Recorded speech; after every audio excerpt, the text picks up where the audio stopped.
I always thought that I'm financially knowledgeable and financially stable, but during my marriage of 9 years, I kind of left that task for my ex-husband. He was responsible for our finances and investment and all the things that he liked to be more involved with. And since I was doing most of the work, the other work, like housework and taking care of our child and everything, I was happy to lighter the load on myself. So I didn't even have that under my understanding of how our finances looked like. My ex-husband used to invest in all kinds of things, all kinds of crypto and investments that he thought would work out.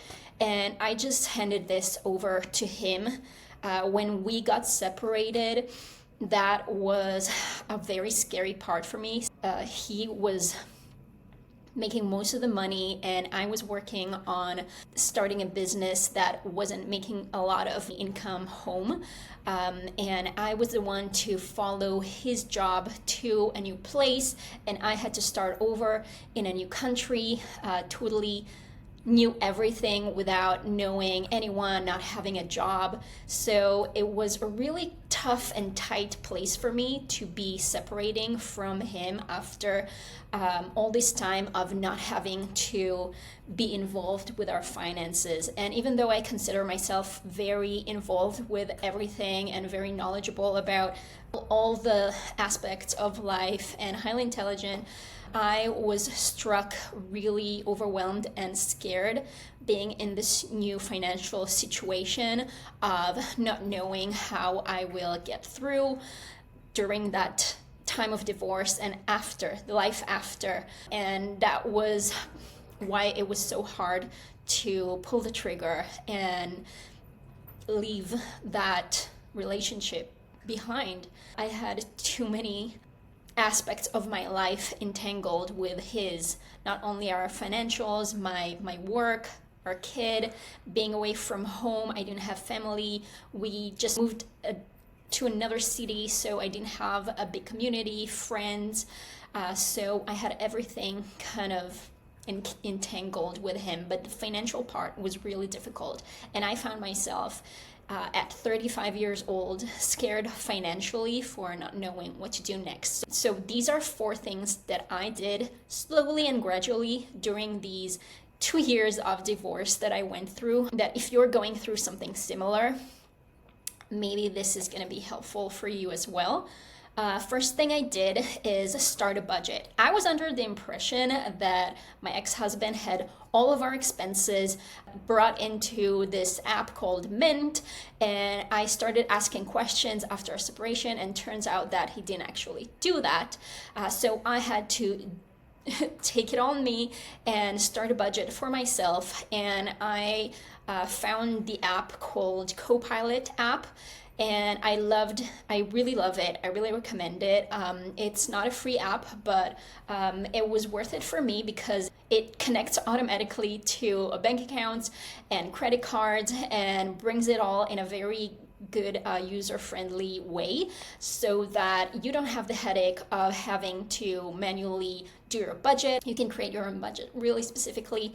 So I started with that just to have a few months of understanding of what my finances looks like, because I didn't even know what I need every month to survive and what I need for more than that. So I started with that. Another step that's super important is I took all the extra money that I had in my checking account and I put it in an APY account. That way the money is not losing its value over time, and at least I have this emergency fund that I'm working on.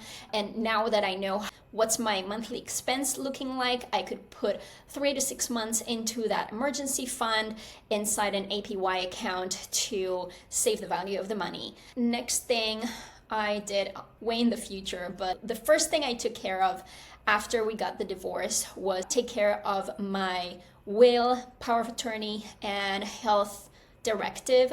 This way, your wishes are legally protected, which is super important if you're getting a divorce and you have kids involved.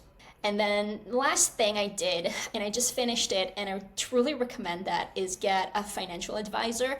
Because when I was finalizing my divorce and I got my half of our investments and everything, it wasn't really optimized to my goals, my situation, my needs, and I wanted to have all this information gathered and optimized according to how I'm seeing my future and where I live right now and my current situation.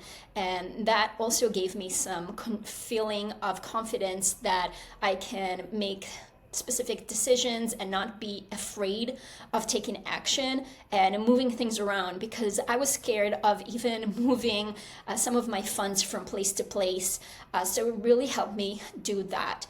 So it feels like a lot of things that you have to do, but mind you, I did all that within more than 2 years, probably 2.5 years. So it took time for me, but if you can get those done even faster, you can get your feeling of confidence and control over your own finances. And this is crucial for your own peace of mind during this transition time in your life when everything changes and it's really scary. And this can give you some boost of confidence that you can take care of other things like your mental health and your kids, how your kids are accumulating to this new situation, and your own professional needs, and also your own wishes and how you see your life and start over this new chapter. Which of these steps did you take first, if at all?